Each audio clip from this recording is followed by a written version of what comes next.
C'est la suite de Politicien, votre rendez-vous politique, dont le numéro de ce jour est consacré aux réformes de l'Union africaine adoptées au 11e sommet extraordinaire des chefs d'État membres de l'organisation le 18 novembre 2018.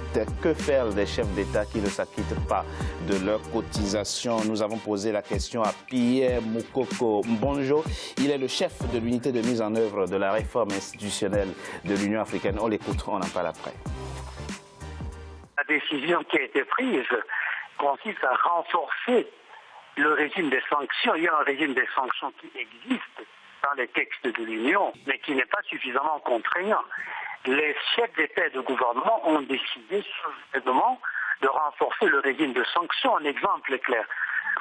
À partir de l'année prochaine, c'est pas en 2021 les sanctions, à partir de 2020, les États membres qui n'auront pas, après 6 mois, après l'année budgétaire, 6 mois après l'année budgétaire, qui ne se seront pas 50% de leur contribution statutaire annuelle, seront réputés être dans une situation d'arrière. Ça se passe comme ça partout ailleurs.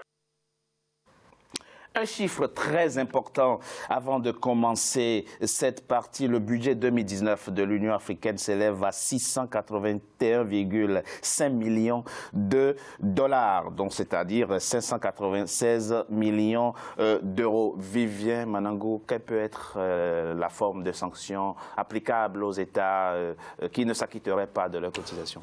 Éventuellement un retrait. Suspension. Oui, enfin suspension, je crois que c'est un niveau déjà trop élevé, mais éventuellement un retrait du droit de vote. Je crois que c'est ce qui se fait même à l'Union européenne, quoique ce sont des cas rares. Mais avec quelles conséquences? Un retrait de droit de vote. Mais rien, mais qu'est-ce que vous croyez qu'on peut faire?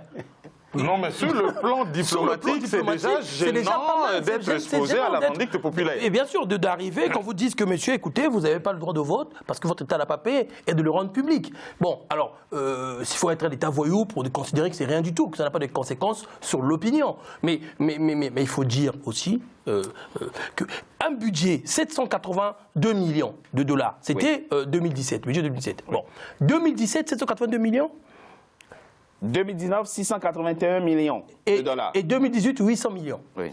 Non seulement ça baisse, mais en plus, le trois quarts sont financés par des aides extérieures. Oui. Ça veut dire que les États africains... Mais ça diminue maintenant la dépendance. Oui. On est passé de 60% à 30%, disent les diplomates de l'Union africaine. Mais le budget 2019 sera financé évidemment à hauteur de 54% par des donateurs extérieurs. Je crois que dans les 30%, ils ne comptent pas aussi les bâtiments qui ont été offerts par la Chine. Hein? Non. Bon, ben voilà. Donc là, la question, à mon sens, la question financière c'était la vraie question de la réforme. Et elle n'a pas été au rendez-vous. Pensez-vous? Non. Non. Ils ont dit que les grands donateurs ne peuvent plus donner plus de 40% des cotisations et qu'aucun État ne pourrait cotiser moins de 200 000 $. Bon, ça aussi, c'est une réforme. Et Kebzabo, vous avez l'expérience d'État, vous êtes un routard au sens noble du mot de la politique tchadienne. Que faire pour contraindre les États membres de l'Union africaine à s'acquitter régulièrement? Mais moi, je suis obligé de vous répondre, comme je l'ai dit au début. Je reviens toujours à la case départ, c'est-à-dire dans les pays concernés eux-mêmes. Ouais, lorsque dans les pays concernés eux-mêmes, vous prenez... Excusez-moi de vous prendre l'exemple du Tchad ou du Congo. Par exemple. Voilà des pays producteurs de pétrole et qui sont incapables aujourd'hui de payer leurs fonctionnaires. Bien sûr.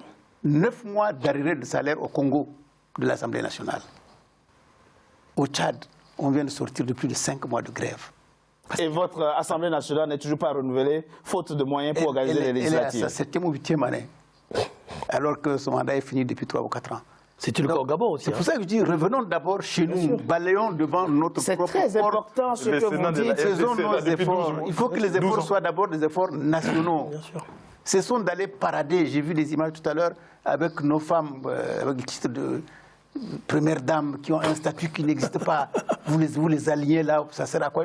Tout ça, c'est du cinéma. Vous n'avez pas vu une première dame en Europe ou ailleurs, dans des manifestations comme celle-là. Il faut qu'on soit sérieux. Il faut que les Africains soient sérieux. Quand vous avez parlé d'efficacité, de rationalisation, de tout cela, c'est pour faire quoi? L'objectif final, c'est quoi? Faire des économies pour les économies, ça ne m'intéresse pas. L'objectif final qui m'intéresse, c'est l'unité africaine. Oui. Quand est-ce que le panafricanisme va être une réalité? C'est là qu'il faut pousser. Mais quand vous poussez dans cette direction, vous obtiendrez des résultats. Mais vous resterez, sinon, en retard dans l'Afrique centrale, comme c'est le cas aujourd'hui. Chacun des pays de l'Afrique centrale est concerné, ne se sent concerné que par comment ils vont rester au pouvoir. C'est tout ce qui les intéresse.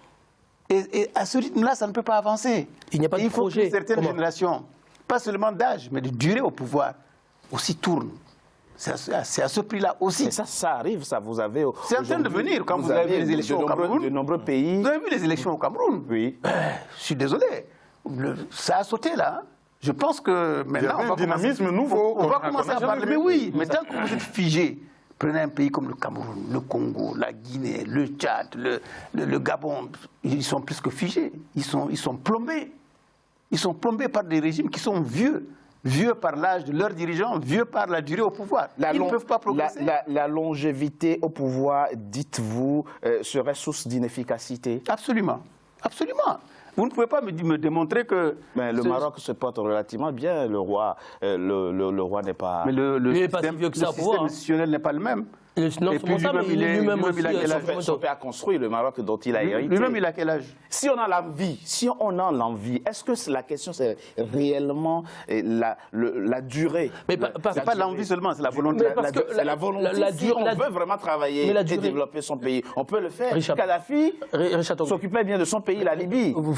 Mis à part les questions de liberté et de démocratie. C'est ce qu'on pensait. Mais on a vu avec ce qui s'est passé que ce n'était pas totalement vrai. Ce que je veux dire, c'est que... Non, mais c'était en partie vrai. Oui, en partie. J'ai reçu j'ai dit totalement. Des Libyens, qui m'ont dit comment ils vivaient. Bien sûr, d'autres disent le contraire. En Libye sous Kadhafi. D'autres disent le contraire. Mais peu importe. Oui, il y a toujours des assassins. Voilà. Mais peu importe. Oui. Ce que je veux dire, c'est que le problème de la durée au pouvoir, c'est que ça crée le phénomène de cour avec des courtisans. Oui, c'est vrai. Et ça, c'est inévitable. Lorsque un pouvoir perdu s'installe sans racine, le réflexe, c'est de satisfaire non pas l'intérêt général, donc la population, mais la cour. Et autrement dit, le champagne pour quelques-uns, pas pour tout le monde. Et donc là, vous avez la courtisanerie qui se développe et vous ne pouvez plus rien faire parce que donc, ça va gangréner l'ensemble des pans de la société. Et donc c'est ça le problème de la durée. C'est pas tellement qu'on ne peut pas rester 20 ans et faire du bon travail, ou 30 ans. C'est que derrière, les gens ne travaillent plus pour l'État, mais travaillent pour celui qui est au pouvoir et donc qui tient les manettes de la bourse. La mesure 0,2% de taxes imposée sur les produits importés vers le continent pour financer justement l'organisation. C'est une mesure que vous avez saluée. Elle est adoptée. 24 pays sont déjà en train de la mettre en place. C'est effectivement la direction qu'il faut prendre parce qu'il y a déjà une histoire pour ça. L'Afrique de l'Ouest et même théoriquement l'Afrique centrale pour faire marcher la CEMAC qui est maintenant bloquée parce qu'ils ne versent plus. Ils ont eu cette idée de retenir à la source pour financer les organisations. C'est la même idée qu'on a remontée à l'Union africaine. Mais lorsque vous n'avez pas la volonté politique de le faire, on ne peut pas vous contraindre. L'une des régions les plus prospères de l'Afrique, c'est l'Afrique australe, qui refuse. Oui. Là, ça devient encore un peu plus compliqué. Oui.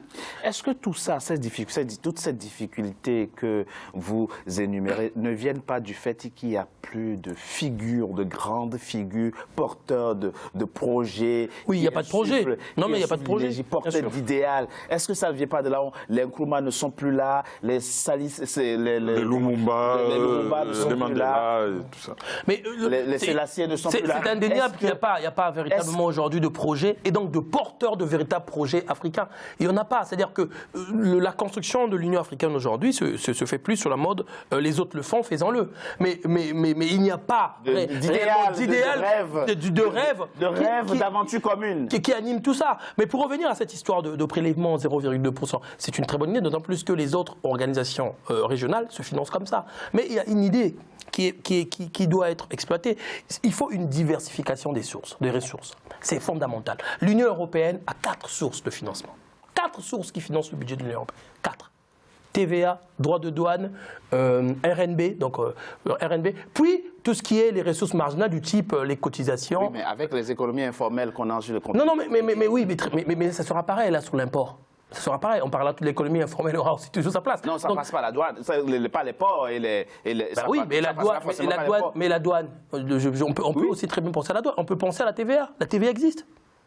La TVA existe déjà dans le pays. Donc on peut très bien envisager... Pour les pans de l'économie qui sont dans le formel, bien sûr, on peut rester sur le formel. L'idée, c'est de dire on sait très bien comment ça fonctionne en Afrique, qu'en concentrant les ressources, qu'en concentrant le financement sur une seule ressource, on sera beaucoup plus fragile que si on diversifiait les ressources. Mais là encore, la question sera... Vous étiez en train d'énumérer les 4 sources de financement de l'Union européenne. Ça peut peut-être inspirer. Oui, c'est-à-dire qu'on a donc les droits de douane, c'est ce qu'on appelle la ressource traditionnelle, donc ce que nous on va faire là, la TVA. Il y a aussi une ressource qui est fondée sur le revenu national brut. Oui. Donc ça, c'est en fonction des richesses des États. Les États, bien entendu, qu'on prélève, effectivement. On prélève. Et puis, il y a les ressources marginales. Et là, vous en avez plusieurs. Par exemple, les sanctions aux États. Bon, oui, c'est pour ça que c'est marginal. Et bon, il y a aussi le fait que les salariés, les fonctionnaires de l'organisation africaine, européenne en l'occurrence, sont prélevés sur leur salaire. C'est-à-dire qu'il y a une taxe sur les salaires des fonctionnaires, de l'ensemble des fonctionnaires de l'Union européenne qui revient pour financer. Voilà, donc il y a des mécanismes comme ça. Mais asseoir le financement de l'Union africaine sur une seule ressource, dans un contexte d'absence accrue de volonté politique, est une erreur. Et presque un échec déjà. Kevin Maïso, mais on peut se féliciter de ce qu'au plan sous-régional, il y a quand même des organisations qui, plus ou moins, fonctionnent. Est-ce que ça doit être là plutôt le point focal qui va vraiment permettre aux États de se resserrer et d'adopter des mesures communes, puisque c'est de ça qu'il s'agit. Laisser le niveau continental et se replier au niveau sous-régional plutôt. Oui, mais parce que l'organisation doit être construite par la base. Oui. Réformer les États, avoir des États efficaces, réformer les régions, avoir des régions efficaces, et au final, avoir une bonne organisation de l'Union africaine. Parce que si on regarde maintenant comment que ça fonctionne, avec des organisations régionales, maintenant, ça devient un peu plus efficace. Hein, si on regarde la SADC ou la CEDEAO, ça fonctionne bien. Bon, là où il y a le ventre mou, c'est l'Afrique centrale. Hein, déjà, pour aller de Kinshasa à Brazzaville, les deux capitales les plus rapprochées du monde, c'est très compliqué. Il faut remplir tellement de papiers que... Bon, c'est décourageant, c'est ridicule. Hein. Pour construire juste un pont, voilà, il a fallu 20 ans de projet. Sûr, là, on commence à avoir un espoir qu'il y aura un pont. Avant, lorsqu'on voulait installer la libre circulation des personnes, c'est les Gabons qui n'étaient pas d'accord. Voilà. Maintenant que la Guinée équatoriale devient riche, la Guinée équatoriale n'est plus d'accord, ainsi de suite. Voilà. Donc, il faudrait envisager cette solution de d'abord réformer les États, réformer les organisations régionales, pour espérer avoir une organisation panafricaine un peu plus efficace. Le chemin va être long, bon, on va peut-être construire dans la longueur, mais ça va être long et laborieux. Et c'est cette idée-là qui a été évoquée. Cette idée a été évoquée de déléguer une partie des prérogatives. Oui, bien entendu. C'est une idée, à mon sens, c'est la plus intéressante. Rwanda, effectivement, propose un renforcement des organisations sous-régionales. À mon avis, c'est l'idée la plus intéressante. C'est une façon intelligente de contourner la difficulté. Quoique, on revient toujours à la difficulté, celle qu'évoque Kérouine. Si vous avez, par exemple, la CEMA qui fonctionne. On ne dit rien. Il y a des points importants que ne prennent pas en compte ces réformes. C'est à la fois la question sécuritaire, puisque là, on a même, on ne va pas dire on a supprimé. Non, le département paix et sécurité, la commission paix et sécurité va maintenant avec la commission des affaires politiques.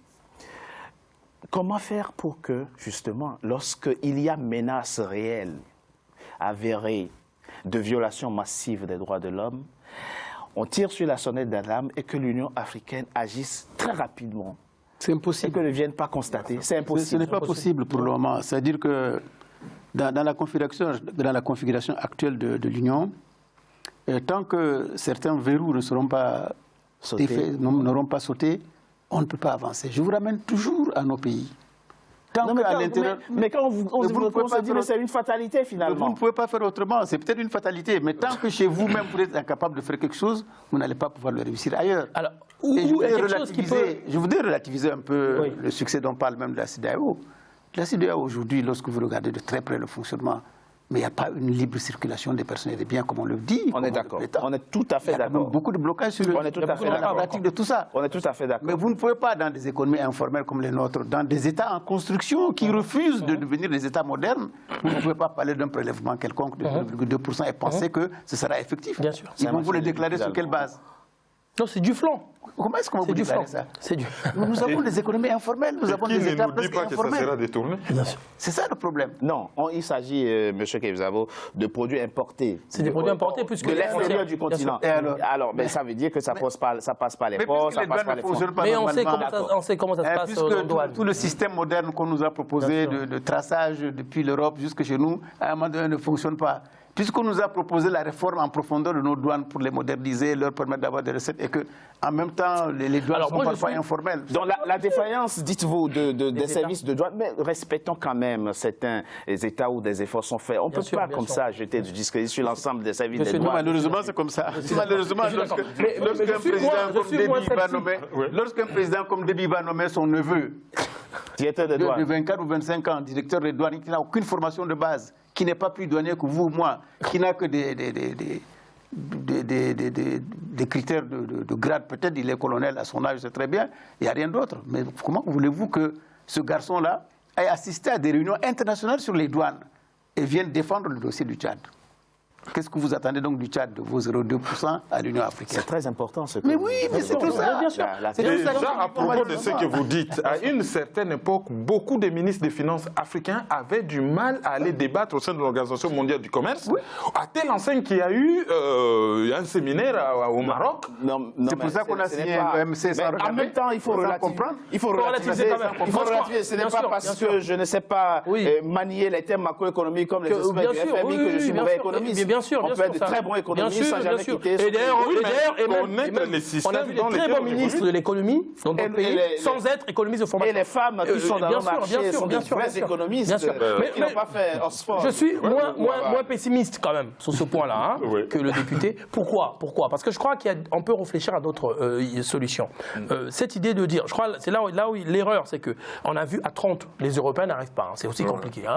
Nous sommes 55. Donc c'est encore... Oui, on est d'accord. Bon, alors on peut imaginer quelque chose qui avait été proposé au sein de l'Union européenne, c'est de construire une Afrique à 2 vitesses ou à 3 vitesses. On peut l'assumer. C'est-à-dire, il y a un groupe d'États qui avance, qui veulent avancer, qu'ils avancent. Et puis, il y a un groupe d'États intermédiaires, voilà. Ceux-là, s'ils veulent rejoindre le train, progressivement, ils rejoignent le train. Et puis il y a les autres. Et puis il y a les autres. Bah oui, parce que sinon on n'avancera jamais. Je propose Mais en matière de paix, il y a l'exemple du Congo qu'il ne faut pas oublier. On marque une courte pause, on se retrouve dans quelques instants pour la suite de notre émission. À tout de suite.